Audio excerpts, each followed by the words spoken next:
Señoras y señores, a continuación, el gobernador constitucional del estado de Michoacán, el ingeniero Silvano Aureoles Conejo, nos dirigirá su mensaje y posteriormente realizará la declaratoria inaugural de los trabajos de esta plenaria. Muchas gracias, muy buenas tardes, queridas compañeras, compañeros diputados, señores senadores, muchas gracias. Quiero también saludar a mis compañeras, compañeros de la Dirigencia Nacional Extraordinaria aquí presentes, a los invitados. Me da mucho gusto volver a coincidir con mis amigos, el doctor Narro y Ricardo Pasco. Me da gusto verlos, apenas estuvimos hace poco platicando juntos. A Isabel, me da mucho gusto verte. A todas y a todos, gracias por la invitación, señora coordinadora, Verónica Juárez. Luego, un par de temas, porque no quiero quitarles mucho tiempo. Siempre es muy grato acompañarlos, poder verlos. Esto evita que uno se sienta muy solo, que se sienta más acompañado, un poquito hacer roncha, porque está la cosa complicada, pero es un espacio muy bueno en el marco de la plenaria de las señoras y señores diputados. ¿También la de ustedes o la de ustedes ya fue? Sí.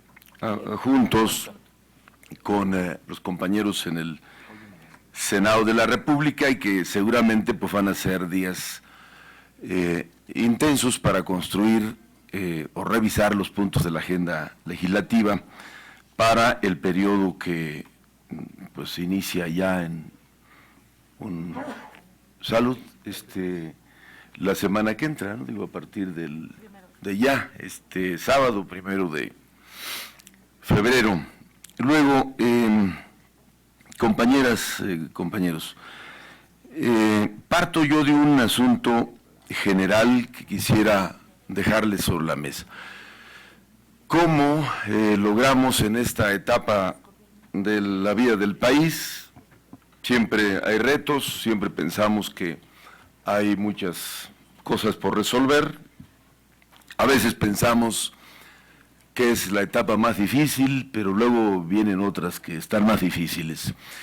Quizá no nos imaginamos hace algunos años, o sí pensamos que iba a estar un poco difícil el ambiente, pero no tanto, que no íbamos a llegar a los niveles de descomposición y dificultades en las que estamos inmersos. Yo noto una tendencia muy permanente, una línea, una definición política del debilitamiento de las instituciones de la República, del desmantelamiento de las instituciones del Estado, una postura que yo veo desde el régimen en turno de debilitar todos los espacios que sean diferentes al Poder Ejecutivo del país.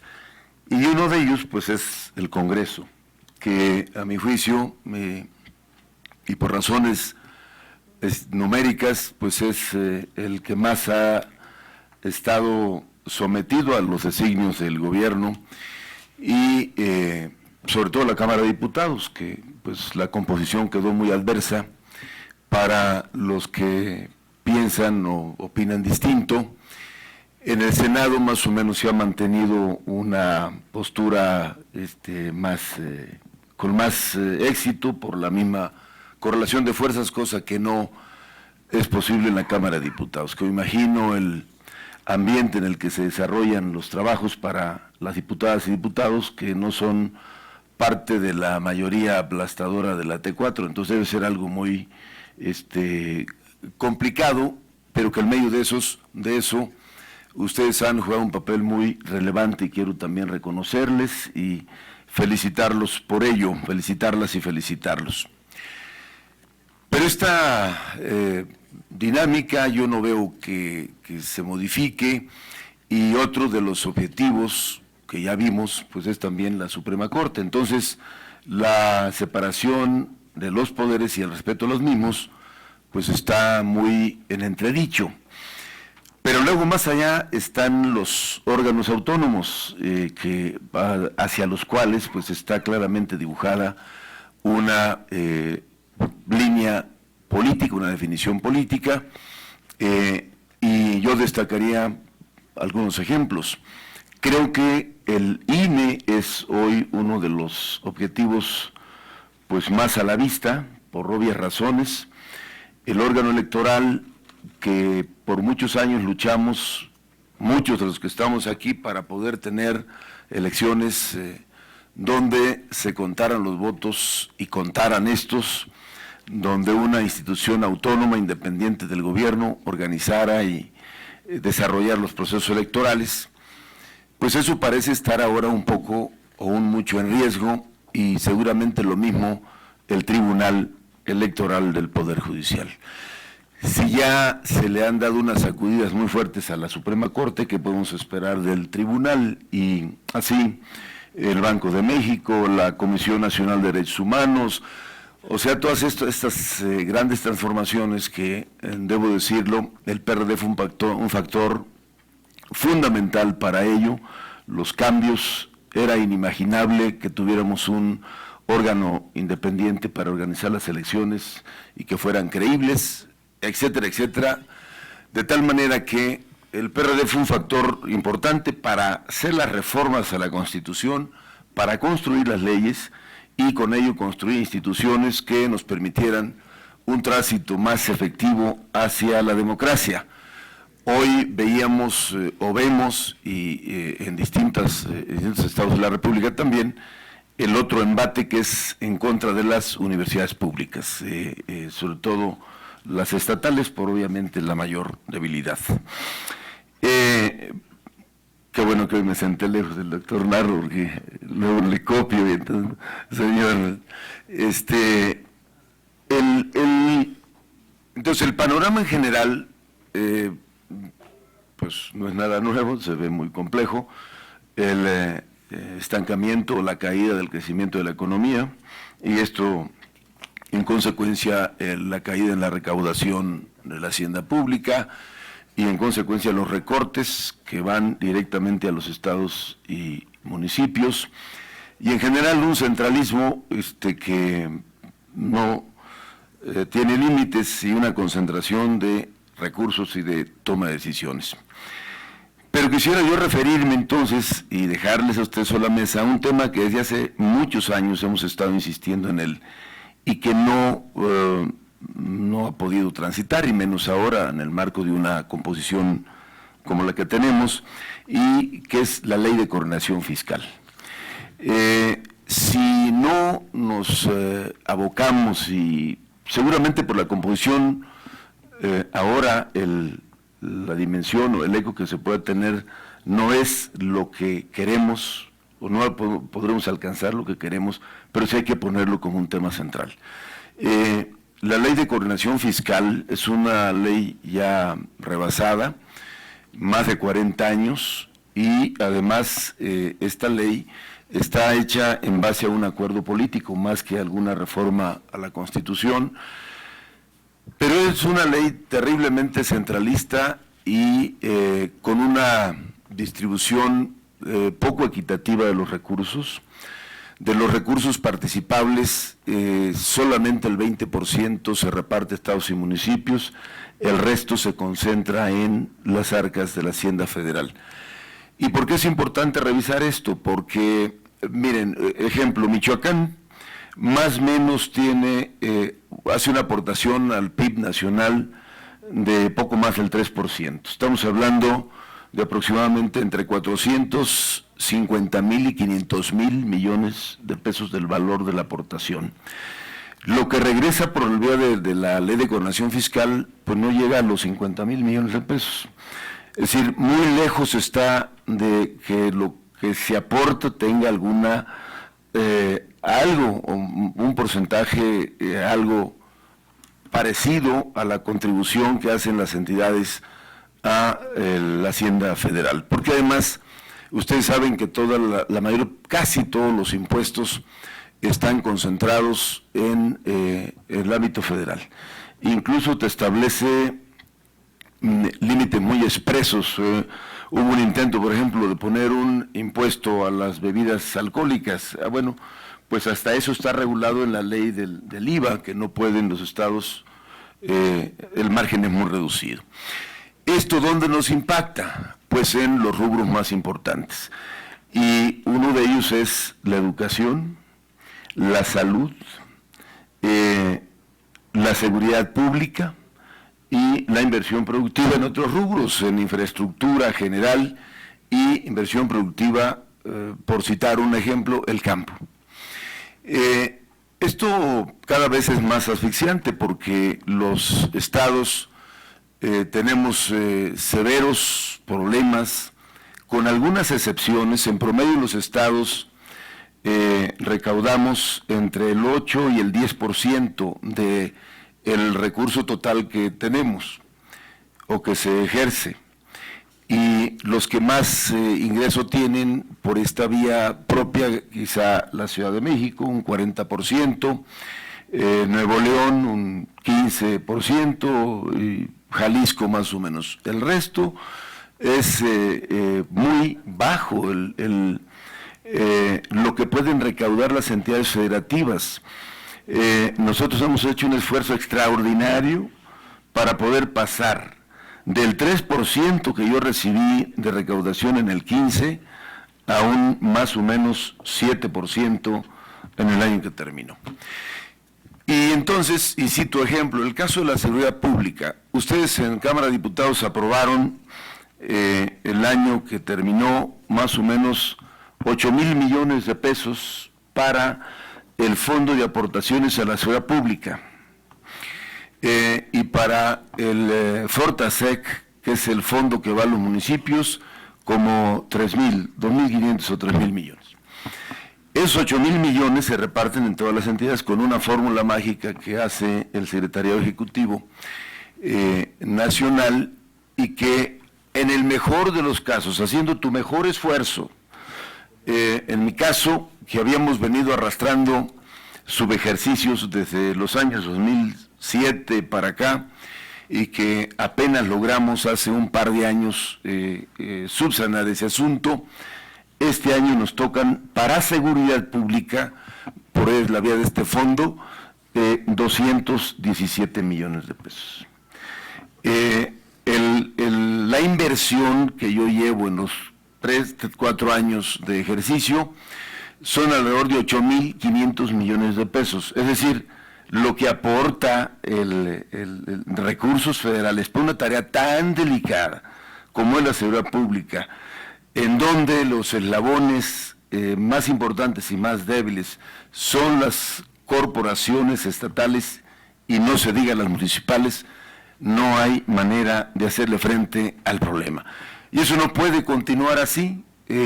No tengo duda que durante estos años será difícil por la visión que tiene el gobierno en turno, pero que ustedes lo tengan como un asunto de la agenda nacional. El tema de la salud, que hoy es uno de los temas más complejos por la crisis que está generando, a raíz de este planteamiento de salud universal para todos, atención médica gratuita para todos y medicamentos gratuitos para todos, el modelo Dinamarca o sueco, que con mucho respeto eso será literalmente imposible cumplir, pero mientras eso se entiende y se atiende lo básico, se está poniendo en riesgo la vida de muchas personas, porque el tema tiene que ver con los medicamentos para el cáncer y para las enfermedades crónico-degenerativas, que no puede la gente comprarlas, y mientras estamos en la onda esta de que vamos a tener un sistema de salud universal, la situación en los centros de salud y en los hospitales es muy crítico. En el caso nuestro, que evidentemente también hay algunas razones para, digamos que justifica o les asiste la razón. Es correcto que hubo manejos no claros o no buenos de los recursos que se aportaban vía el Seguro Popular, pero lejos está de que eso se generalice por los nuevos mecanismos de control que se tienen o que se tenían. Pero nosotros pasamos en Michoacán, que debo decirles, hoy tenemos uno de los sistemas de salud más completo, más saneado, por cierto, del país.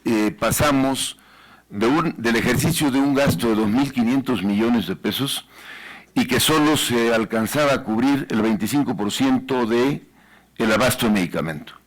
Con los ajustes que hicimos en estos últimos años, logramos que con 800 millones nos dé medicamentos y materiales de curación para 15 meses y tener un abasto superior al 90%.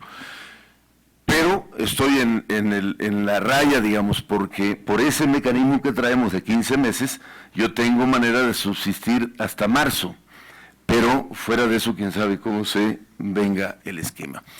Pero sí, en el marco que les dejo sobre la mesa de la coordinación fiscal, no se consideran estos, digamos, temas centrales del desarrollo social, porque al final el tema central del desarrollo social tiene que ver con la salud y la educación. Hay otros componentes, pero en los generales está el tema de la salud y la educación y el tema de seguridad pública, como ya les había ilustrado con un ejemplo. Termino compartiéndoles lo que ha pasado en los últimos meses con el caso de educación para Michoacán, que finalmente firmamos un nuevo acuerdo el pasado jueves 23 de enero, en donde dimos un paso, principalmente para atender lo relativo a educación básica, y vamos a seguir trabajando el tema. Pero el asunto es que no, este esquema que se había venido planteando de el concepto de federalizar la nómina educativa, no hay tal, porque lo que sucedió, y el presidente siempre se refirió al modelo Ciudad de México, nada más que cuando se hizo la descentralización en el año 1992, la Ciudad de México no era una entidad, era un departamento centralizado con el gobierno de la República, y en consecuencia, cuando la ciudad se fue transformando en una entidad con autonomía y sus propios órganos y su propia constitución, la educación se quedó en el gobierno federal. Y entonces el gobierno federal siguió siendo el patrón de los trabajadores de la educación, como permanece hasta la fecha. Para las entidades federativas no, porque al hacer la descentralización y la firma del convenio en el año 1992, los patrones de los trabajadores de la educación pasamos a ser los gobiernos estatales. Y entonces imagínense ustedes, si ahora iniciamos el proceso de regreso para centralizar y cambiar de patrón, significaría que mi Estado estaría colapsando mi sistema de pensiones, porque en él cotizan el Poder Judicial del Estado, el Congreso, el Poder Legislativo y los 36,000 trabajadores de la educación. Y al mover el fondo de pensiones sería prácticamente colapsarlo y quebrar, cosa que generaría otra grave crisis. Pero bueno, mientras eso sucede, o los pasos que sigan, firmamos un nuevo acuerdo, en una mezcla, en una combinación, en donde estamos construyendo, ya sea, por un lado, un FONE estatal, para la concentración de los recursos y el pago de los trabajadores, o una subcuenta en la tesorería de la Federación para que desde ahí se canalicen los recursos. El punto central es que con este acuerdo, que es bueno para Michoacán, sin duda, dejamos de traer esta dinámica de desgaste, de confrontación con las maestras y los maestros, y a partir de ahora se garantiza sus pagos puntuales, sus prestaciones y todo lo que está establecido en el marco de las relaciones laborales. Entonces, es un paso, nos llevó más de un año concretar esta firma, no en la expectativa que muchos teníamos, yo mismo, pero al menos es un paso que le quita una carga muy pesada al Estado de Michoacán en materia de educación. No es que ahora ya tenga dinero de sobra, sino que se cubre un déficit que el Estado no tenía para pagar. Y con eso tener mejores condiciones para los meses y años por venir. Les agradezco mucho, espero no haber abusado mucho de su tiempo, de verdad que estoy contento de estar con usted, estoy a la orden, cualquier cosa, señora coordinadora, señor coordinador, ya saben que estoy pendiente. Se nos quedó en el otro periodo en la agenda que ustedes fueran a Michoacán. Están cordialmente invitadas e invitados para que hagan una reunión, ya no será de agenda legislativa, pero sí una reunión de evaluación y de revisión, cómo vamos. Así es que les dejo la invitación sobre la mesa. Y muchas gracias por invitarme. Muchas gracias, señor gobernador Silvano Aureoles. A su vez le agradeceríamos dirigirnos unas palabras de inauguración de esta plenaria de los grupos parlamentarios. Por favor. Déjenme volver a empezar. No es cierto, muchas gracias. Con el honroso privilegio de inaugurar esta sesión de plenaria de la agenda legislativa, me es muy grato declarar formalmente inauguradas las plenarias de los grupos parlamentarios del Partido de la Revolución Democrática en Cámara de Diputados y Cámara de Senadores. Mucho éxito, felicidades y enhorabuena. Muchas gracias. Muchas gracias, señor gobernador. Muchas gracias a todos los medios de comunicación que nos han hecho el favor de estar aquí en la inauguración de los trabajos plenarios del Grupo Parlamentario del PRD, tanto en la Cámara de Senadores como en la Cámara de Diputados. Ustedes han sido testigos de nuestras intervenciones, de nuestras posiciones, y sin más, en todo caso, pasamos a la sesión de preguntas y respuestas, si hubiera por parte de ustedes. Gracias, diputada. Tenemos varias preguntas. La primera es de Margarita Nicolás, de Cadena Raza. Gracias, Margarita. Buenos días a todas y a todos los participantes en esta reunión plenaria. Le quiero preguntar en primera instancia a los coordinadores, a Vero, a Miguel Ángel Mancera y también al gobernador de Michoacán, sobre este tema.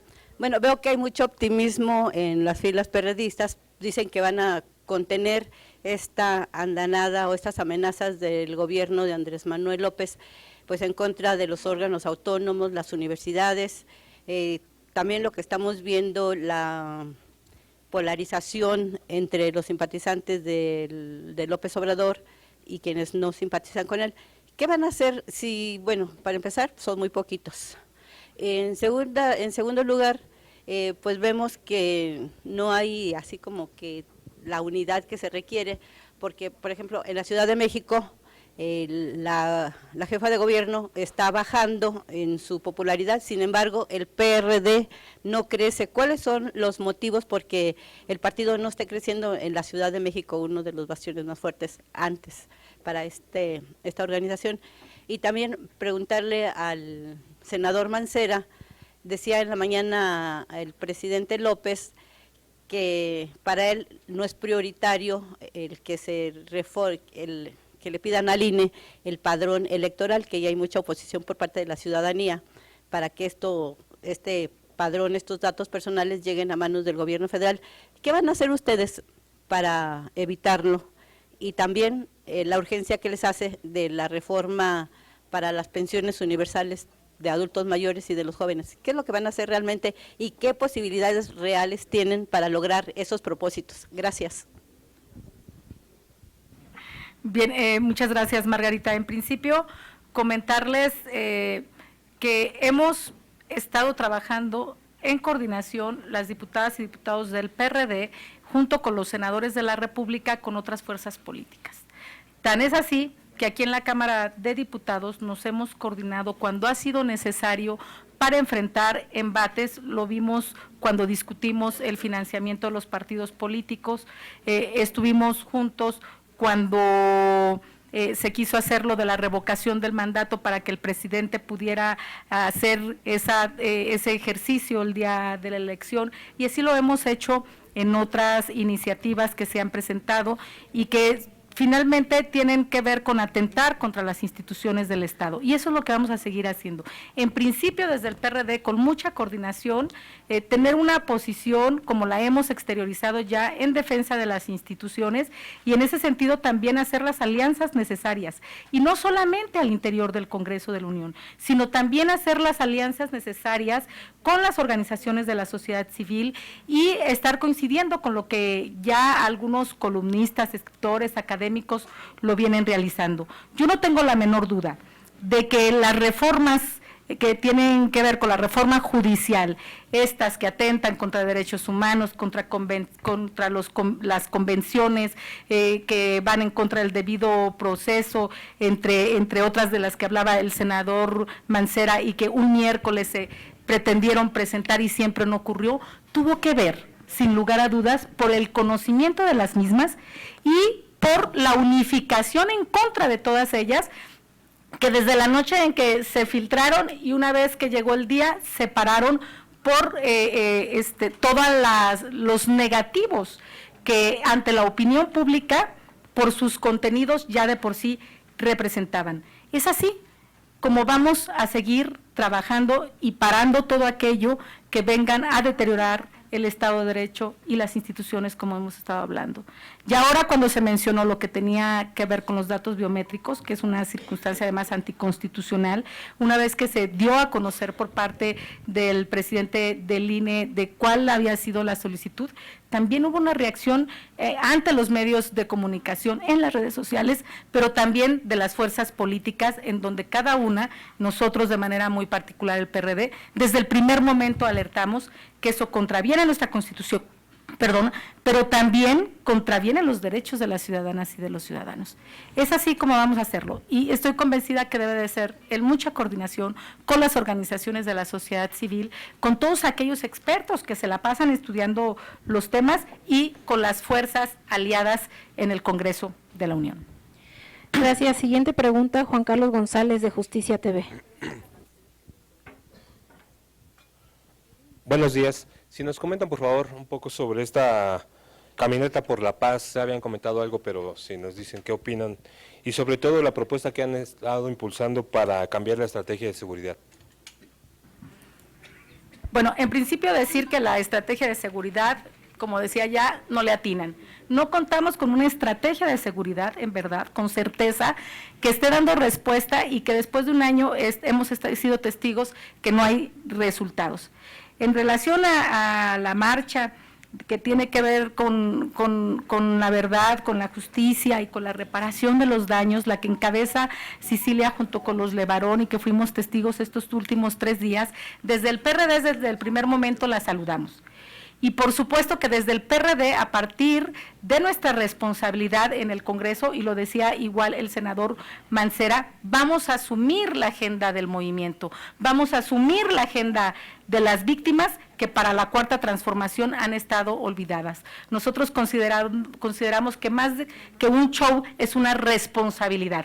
Es una responsabilidad, sí, en el Congreso, en donde vamos a hablar de su agenda, en donde la vamos a impulsar, en donde los vamos a invitar a que las víctimas sean escuchadas aquí en la Cámara de Diputados, seguramente en la Cámara de Senadores, a las víctimas que les ha sido negada su participación en distintos espacios en donde hemos discutido temas que tienen que ver con ellas y con ellos. Nosotros vamos a cumplir nuestra responsabilidad como legisladoras y legisladores y esperamos que el Ejecutivo también asuma su responsabilidad con lo que le corresponde. Déjenme contestar nada más a nuestra compañera que nos preguntaba del INE. Estamos convencidos que el INE es el custodio de estos datos de todos los mexicanos y mexicanas. Para poder acceder a ellos, en el ejemplo que yo colocaba de la búsqueda de personas, el convenio que se tiene es simplemente para hacer un match, no se utilizan los datos biométricos, solamente el INE los tiene. Tú envías los datos de una persona que ingresa a un servicio médico forense, a un instituto de ciencias forenses, mandas el decadactilar al INE, el INE lo recibe y lo confronta con su base de datos. Cuando te regresa la información, ni siquiera te da el nombre de la persona, solamente te dice que tiene un match y entonces las procuradurías tienen que investigar de quién se trata. Abrir los datos de otra forma sería algo muy riesgoso, porque, reitero, el custodio es el INE. Si hubiera un cambio constitucional, que es a lo que nos referíamos, ahí el bloque de contención en el Senado estaría muy atento. Primero para, con los votos suficientes, hacer la contención necesaria, si hubiera una violación a la Constitución, y si se trata de una ley secundaria, obviamente también con los votos necesarios para poder pasarla a la revisión de la Suprema Corte a través de las acciones de inconstitucionalidad. Ok, siguiente pregunta, David Vicenteño, de Grupo Imagen. Gracias. Bueno, una iba a ser en relación con esta estructura de cómo van a defender el INE, pero me queda pendiente una. Diputada Verónica, habla de alianzas para poder sacar adelante parte de esta agenda legislativa. ¿Cómo, qué tipo de alianzas y con quién? Si vemos que a lo largo del desarrollo de los últimos años, estas alianzas le han sido muy costosas al Partido de la Revolución Democrática.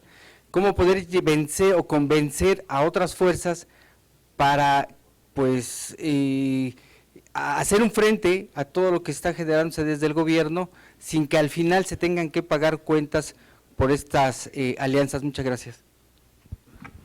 Sí, bueno, cuando hablamos de distintas iniciativas, lo primero que nosotros desearíamos es de que hubiera consenso con todas las fuerzas políticas, al menos en la Cámara de Diputados y en la Cámara de Senadores. Hemos visto cuál es la respuesta en algunos temas, pero sí han funcionado las alianzas con otros grupos parlamentarios. Es decir, de alguna forma, los que nos llamamos grupos de oposición y que de esa manera actuamos, como hemos hecho alianzas con MC, hemos hecho alianzas con el PAN, hemos hecho alianzas con el PRI, es decir, hemos creado en muchos momentos de esta Cámara un bloque de oposición, cuando vemos que están en riesgo los derechos de las mexicanas y de los mexicanos, entre otras cosas. Tenemos que seguir trabajando y abondándole en ese sentido, y tenemos que seguir haciendo ejercicios de real parlamento abierto aquí en la Cámara de Diputados. El Parlamento abierto no solo significa que escuchemos a expertos o quienes están trabajando distintos temas, sino también que retomemos sus propuestas, y me parece que en eso es parte de lo que tenemos que seguir insistiendo. Me parece también que evidentemente el PRD no se puede aislar, y vamos a hacer todo lo que esté de nuestra parte para poder coincidir con otras fuerzas políticas y parar cualquier andanada en contra de las instituciones, decía ya, en contra de los derechos, en contra de la ley, en contra del Estado de Derecho. Ok, siguiente pregunta, Maxi Peláez, de TV Azteca. Buenas tardes. Hola, yo tengo varias preguntas, y primero quisiera hacérsela aquí al gobernador. Decía que tiene para subsistir medicamentos hasta marzo. Platíquenos un poquito más sobre eso, porque digo, es un tema que está en boca de todos.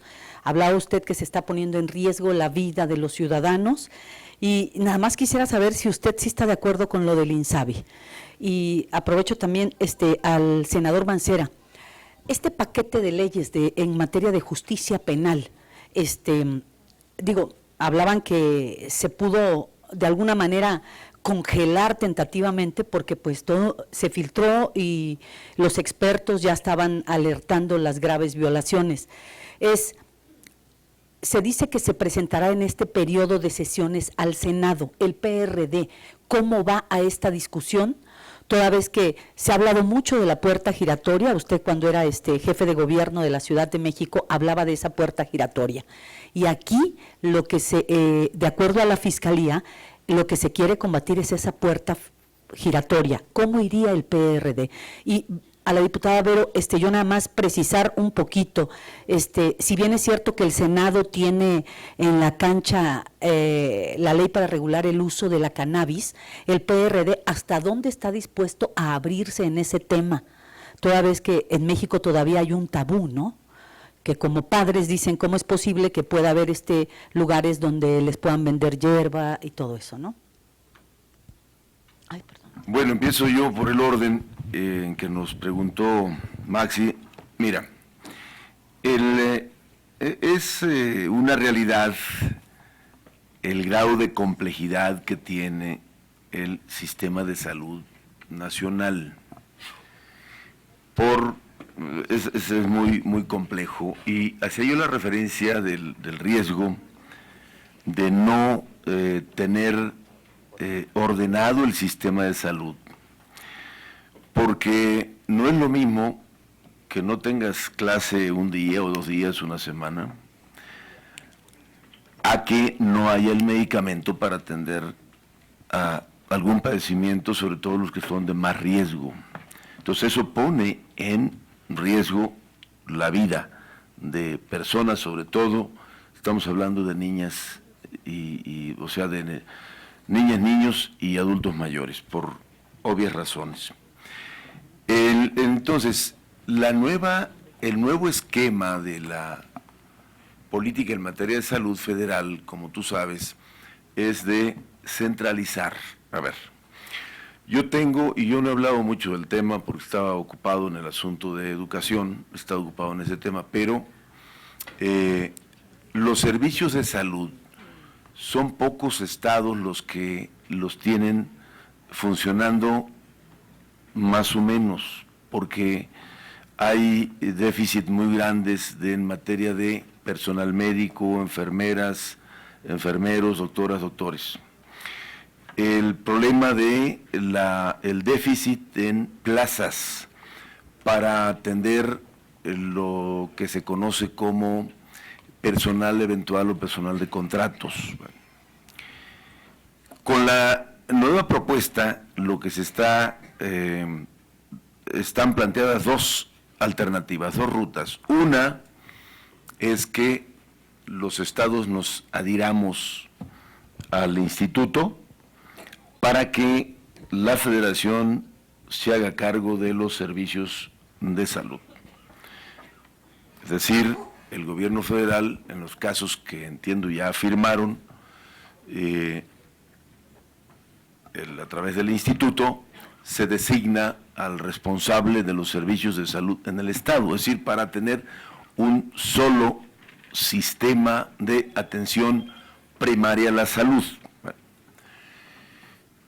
En el caso nuestro, el caso de Michoacán, fue un proceso bastante complejo para poder restablecer, digamos, y regularizar los servicios de salud, por el grado de deterioro en el que me encontré yo, los centros de salud, hospitales y demás, y luego poder resolver el tema de los adeudos, de los déficits para pagar nóminas y demás. Bueno, eso ya lo resolvimos, eso ya se resolvió. Aquí mi amigo el doctor Narro ha sido testigo de esa ruta tan compleja, pero está resuelto. Entonces, mi preocupación es ahora adherirte al nuevo sistema y que en los siguientes semanas o meses tengamos problemas con el abasto de los medicamentos, que siga habiendo quejas por la falta de doctoras y doctores, y el tiempo para que se estabilice, digamos, el nuevo esquema, a mi juicio se va a llevar su tiempo. Por eso, hasta la fecha, no he firmado yo la adhesión al nuevo sistema. Por cierto, más tarde tengo que revisar el tema. Y ¿Pero lo va a hacer? No sé. Primero vamos a conocer a fondo el tema, de qué se trata, los detalles, porque un sistema que ya estabilicé, que ya está funcionando bien, ahora entregarlo porque está muy enredado el tema. Te dicen, firma para que me den los servicios de salud y dame el dinero que tú usas para salud, dame los hospitales y centros de salud, pásamelos, toda la infraestructura de salud, pásamela, y ahora yo soy el jefe, yo soy el que mando. pero tú sigues siendo el patrón, tú sigues siendo el responsable laboralmente y administrativamente de todos los trabajadores. Espérate, esa es una cosa que no tiene viabilidad. Sí me explico. Es decir, hay que entregar, por ejemplo, yo tengo alrededor de 500 centros de salud que yo hice nuevos, rehabilité, sustituí, 27 hospitales regionales, más 800 casas de salud, auxiliares de salud, más los 2 grandes hospitales, el Hospital Civil e Infantil de Morelia. Todo eso está nuevo. Pero para que yo se lo pueda entregar a la Federación, como es patrimonio del Estado, eso me lo tiene que desincorporar el Congreso, es decir, no puedo llegar y firmar y ahora ya estoy. Lo tiene que desincorporar el Congreso. Luego tienes que ver en qué condiciones quedan los trabajadores, la situación laboral de los trabajadores y trabajadoras de la salud. Es una ruta muy compleja. Esta prisa que tienen porque ya adhiérase o no adhiérase, no es nada sencillo. Y entonces, con estas variables y con esos elementos, yo me reuniré seguramente hoy con el señor, que es con el arqueólogo, que es el director del instituto, antropólogo, de la salud, y que podamos pues conocer a detalle qué es lo que quieren hacer con los servicios de salud. Yo le dije, a mí me costó mucho trabajo revivir el niño, hermano.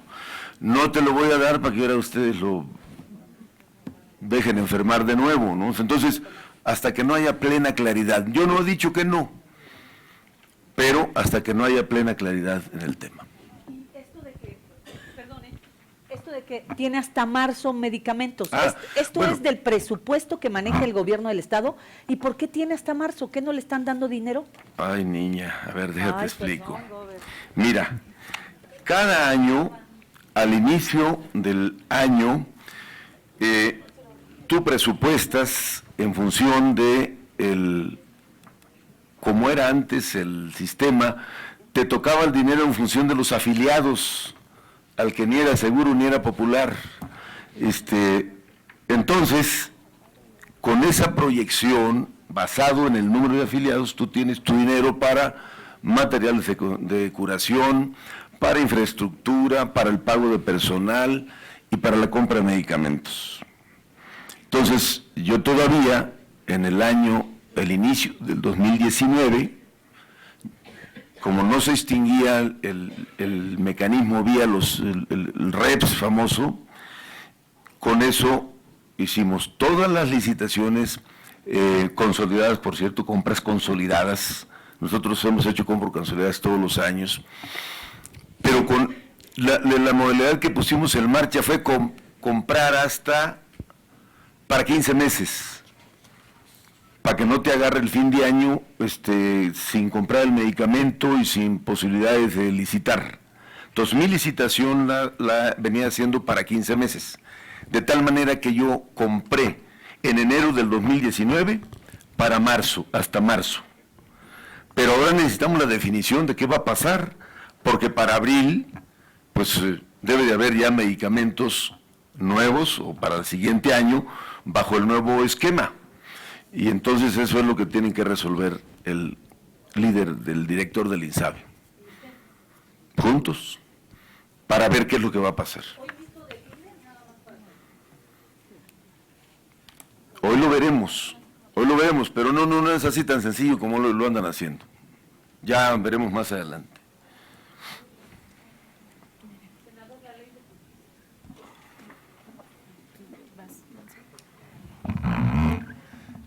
Bueno, mira, de manera muy rápida, nosotros hemos reiterado en varias ocasiones este problema de la puerta giratoria. Sigue presente, es desde mi punto de vista uno de los factores más importantes que ha generado las cifras que hoy tenemos. Desde finales de 2015, todo 2016, una salida masiva de prisiones, más de 40,000 a nivel nacional. Ciudad de México, más de 15,000.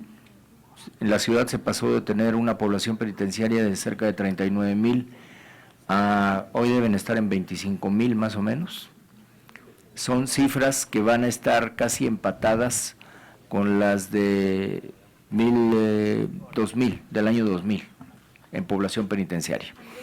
Entonces, a nivel nacional, más de 40,000 en la salida, y en la Ciudad de México más de 15,000. Entonces, sin duda hay que hacer algo con la puerta giratoria. Nosotros estamos convencidos que hay que poner algunos candados. Lo que no podemos, y seguramente no vamos a acompañar en el Senado con mis compañeros, es que se pueda afectar la progresividad. ¿Por qué no? Porque la progresividad está planteada en la Constitución. Entonces, un derecho ganado no puede perderse. Los derechos se pueden amplificar, se pueden mejorar, pero no pueden degradarse, no pueden eliminarse.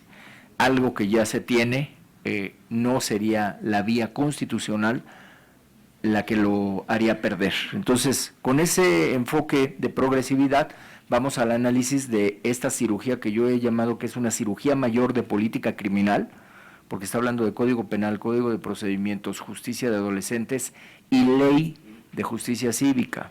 Entonces, es política criminal, es un cambio de política criminal en México. Vamos a ver exactamente cómo viene. Ya se ha dicho que no es como se envió lo que llegará, pero vamos a estar atentos para revisarlo y en su caso poder platicarlo también aquí con nuestras compañeras y compañeros en la Cámara de Diputados. Y del punto de la cannabis, yo nada más quisiera adelantar algo. Fumar, o sea, la parte de lo que se fuma de la planta, estás hablando solo del 20% de la utilidad de la planta de cannabis. Lo más importante para hacer un cambio, incluso en perspectiva económica, es el cáñamo.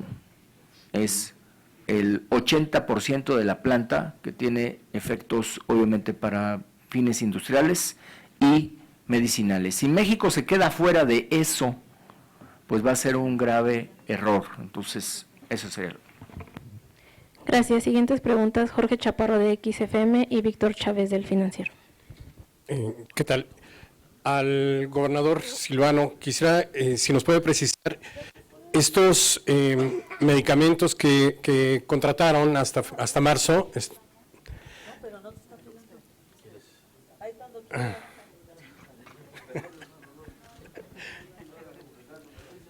Sí. Preguntarle si estos medicamentos que usted contrató o adquirió hasta marzo incluyen medicamentos oncológicos, que es una de las una de las quejas recurrentes de la población, si lo están atendiendo ustedes, y en este sentido también preguntarle si estos recursos del INSABI o del Seguro Popular que quiere retomar el INSABI, no lo está utilizando el gobierno como chantaje para los gobernadores para que cedan este sistema de salud estatal. En ese sentido también, bueno, preguntarle si habría la posibilidad de que usted se sumara al grupo de gobernadores de Acción Nacional que no firmaron la adhesión al INSABI, sino una cooperación con el INSABI. Primero, decirte que tenemos todos los medicamentos, porque al hacer la licitación para estos 15 meses incluye todos los medicamentos, incluidos los oncológicos. Yo tengo atendido ese tema. Luego, yo tengo dudas porque no le hallo sentido. ¿Cómo te dicen la autoridad federal? Bueno, es que hay deficiencias. Yo tendría, en todo caso, 2 de esas deficiencias que están identificadas, de las 4 que habla el gobierno federal. Una te dice infraestructura, nosotros lo tenemos resuelto, lo básico. 2, medicamentos, lo hemos venido resolviendo con mucha oportunidad. Donde hay que resolver, pero es un problema que hay que resolver juntos, es el déficit de personal médico, que es en todo el país el déficit, y 2, la regularización del personal que trabaja por contratos, pero hay que hacerlo juntos. Ese es el tema. Yo no sé, tendré más elementos después de mi reunión de hoy, más tarde, para tener mayor claridad sobre el tema. Por lo pronto, yo me he reservado la decisión de firmar la adhesión. Como tú has visto, yo no me he adherido, porque no le encuentro un poco o mucho la lógica que te digan, a ver, dame los servicios de salud, pero dame tu dinero y dame tu infraestructura para que yo lo maneje y yo decida. Yo digo, a ver, espérate, yo no ando buscando quién pague. Lo que ando buscando es cómo juntos resolvemos un problema y un déficit de personal y de recursos añejo. No quiero que me digas que te dé el dinero para que tú pagues, o sea, porque se parte de una premisa de esta idea de que en todos lados hay corrupción y todos están robando el dinero y entonces dámelo porque tú no sabes administrarlo, es un poco la lógica. Yo les puedo demostrar que mis servicios de salud están mejor que los del gobierno federal. Vayan a ver si hablamos de atención primaria, vayan a ver las clínicas del ISSSTE y las clínicas del IMSS en cualquier estado que quieran, y vayan a ver mis centros de salud y vayan a ver mis hospitales, nomás les pongo ese pequeño ejemplo. Entonces, yo no descalifico ni digo que no, pero quiero que efectivamente me demuestren que el paso que sigue es el paso que sirve, es lo que necesitamos, porque eso de te quito el dinero y te quito todo y ahora lo hago yo, pues esa no es la solución de fondo al asunto. Entonces vamos a tener que aplicarnos a fondo para poder tener la claridad y fijar la postura. Sí, nada más preguntarle, insistir un poco sobre esto. Los medicamentos oncológicos, ¿sí los tiene usted? Yo los tengo. Decir, usted tuvo una previsión más exacta que el gobierno federal al comprar medicamentos, porque el gobierno no compró. Y que la mayoría de los estados, es decir, casi todos los estados están en severos problemas. Por decirte, algunos estados tienen 5% de acreditación de sus hospitales y centros de salud. Yo tengo casi el 100%. Y muchas cosas modernas, todo, se cambió todo, incluyendo haber podido resolver el déficit de casi 1.500 millones de pesos que venía arrastrándose para el pago de la nómina de los doctores y las doctoras y el personal médico en general. Es decir, yo logré arreglar mi servicio, mi sistema de salud. Entonces ahora ya en esa condición debo estar entre los 3 mejores del país, si no es que es el mejor. Pues como si te lo entrego, pero dime por qué o en qué me va a hacer mejor que yo te dé a ti los servicios de salud. Porque yo lo que veo en mi estado es que la clínica del ISSSTE tiene problemas y el IMSS, y la gente va a reclamarme a mí, que por qué no hay servicios de salud buenos. Ahora no solamente me van a reclamar por los del IMSS y del ISSSTE, sino también me van a reclamar por los otros, pues no veo la ganancia. Yo le dije al señor ¿cómo se llama? Juan Ferrer, el director del nuevo Instituto Milagroso, le dije, a ver, maestro, yo creo que deberías, cuando fuimos a Huetamo y todo esto, ¿por qué no arreglas tus clínicas que están en la ruina? No tienen ni dónde lavar la ropa la gente que atiende ahí, a los enfermos, y ahora quieres que te dé los míos, pues dime, ¿para qué? ¿Para tenerlos así como están? No estoy de acuerdo. Garantízame que cuando firmemos va a ser diferente para bien y órale, porque lo que importa es que se le dé atención médica a la gente, no cumplir caprichos en este asunto de la salud ni ninguna otra cosa. Gracias. Últimas 4 preguntas de Víctor Chávez, el financiero. Nayeli Cortés del las Heraldo, juntas. Teresa Moreno del Universal y última de Claudia Bolaños de Contrarréplica. Buenas tardes. Yo quisiera preguntarle al doctor Narro, que tenemos el privilegio de tenerlo aquí. Vimos hace rato 2 escenarios totalmente distintos, el que describió Ricardo Pasco y el de Miguel Ángel Mancera, en donde las expectativas frente a las reformas del gobierno de la Cuarta T marcan una gran diferencia. ¿Qué es lo que le hace falta a la oposición?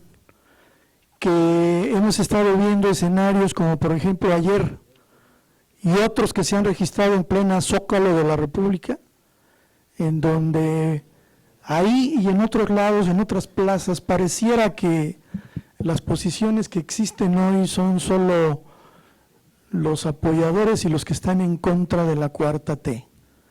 Los gobernadores en muchos casos han estado agachando la cabeza, evadiendo muchas responsabilidades y responsabilizando al gobierno federal de las problemáticas locales. Y si bien es cierto que se han logrado frenar algún tipo de reformas, da la impresión de que la oposición está completamente dispersa, como que no hay una fortaleza de los partidos juntos para tratar de frenar este escenario que se ve a veces catastrófico para algunos de las reformas de la Cuarta T. Y en segundo lugar, doctor, también si nos pudiera hacer un comentario, si aceptaría la dirigencia nacional del PRD, si se lo llegan a proponer, como lo hemos escuchado en algunos foros. Gracias.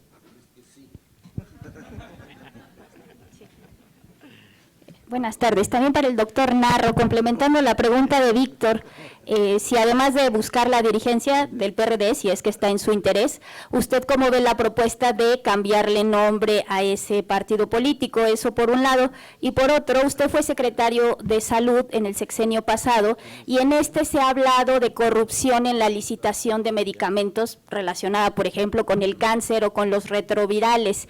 Quisiera preguntarle, usted estuvo en estos procesos de licitación, los vivió, ¿qué vio? ¿Es cierto lo que dice el gobierno federal actual, que hubo corrupción, que hay contratos inflados, que se pedían medicamentos de más para atender enfermedades como el VIH, SIDA y también el cáncer? Hola, ¿qué tal? Buenas tardes. Tere Moreno del Universal. También para el doctor Narro, pues igualmente aprovechando su presencia, que nos comparta, por favor, doctor, cuáles son sus principales preocupaciones sobre la entrada en operación del INSABI, ¿qué le parece?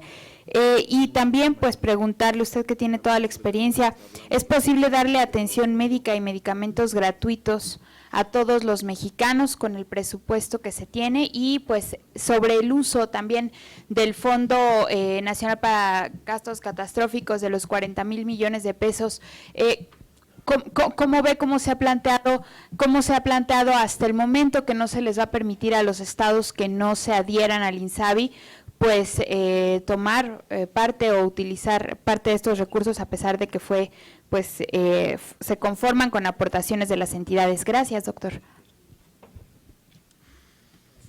Sí, buenas tardes. Para la diputada Vero, quisiera que nos hiciera un comentario acerca de la situación que está viviendo Morena ahora que tiene, pues hay dos cabezas. Si esto es una oportunidad para la oposición, si nos pudiera platicar de eso, dar su comentario.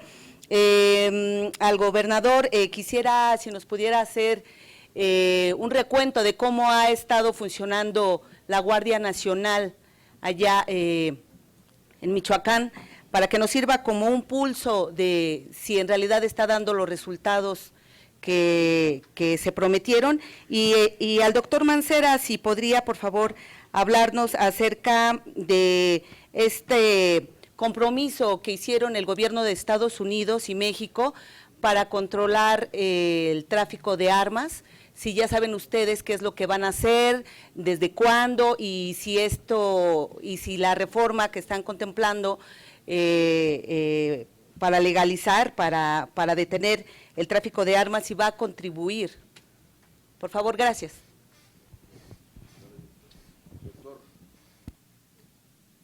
Que empiecen ustedes porque se tienen que ir. No. Es un choro espantoso. No, el tema, a ver, una cosa, ¿de qué me preguntaste tú? De la Guardia Nacional.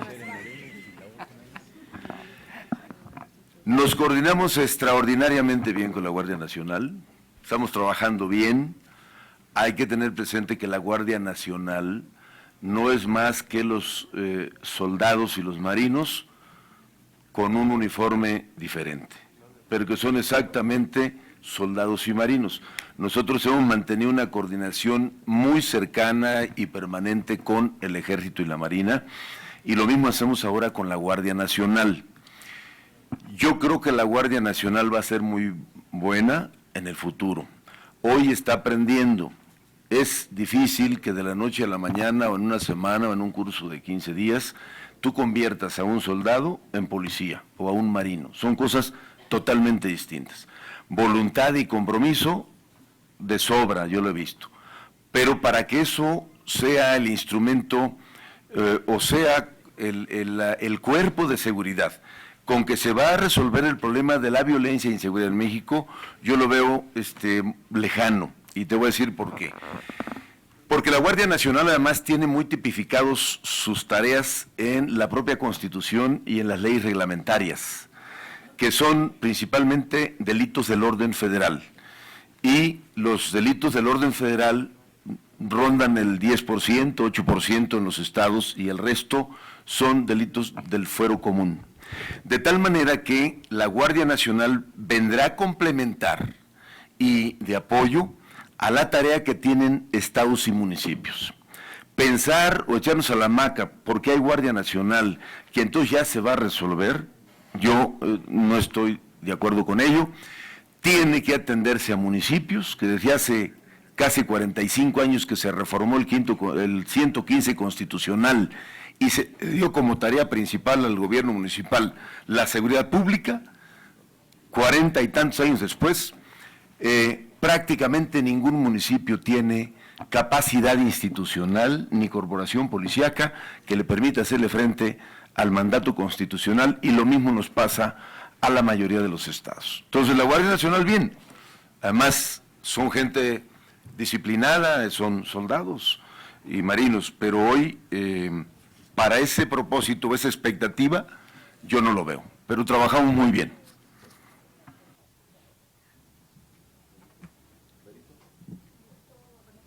Diles que eso es de Morena, ¿tú por qué? Bueno, creo que Morena finalmente es un reflejo de lo que está ocurriendo en el país. Es decir, vemos que tienen problemas en todos lados, que no se ponen de acuerdo en todos lados y que solamente hay una sola voz que es la que define. Nosotros aquí hemos definido que quien da la orientación y la indicación en cualquier iniciativa de qué presentar y cómo votar es el presidente de la República. Me parece, por lo demás, que pues tienen que cumplir la ley, atender sus resoluciones y en ese sentido me parece que deberían de actuar. Finalmente queda al alcance de todos visto que les importan las posiciones, los recursos, digo, por todas estas luchas ante los tribunales que han interpuesto distintos miembros, ¿no? Que atiendan la ley. Eso es lo que deben de hacer, ¿no? Gracias.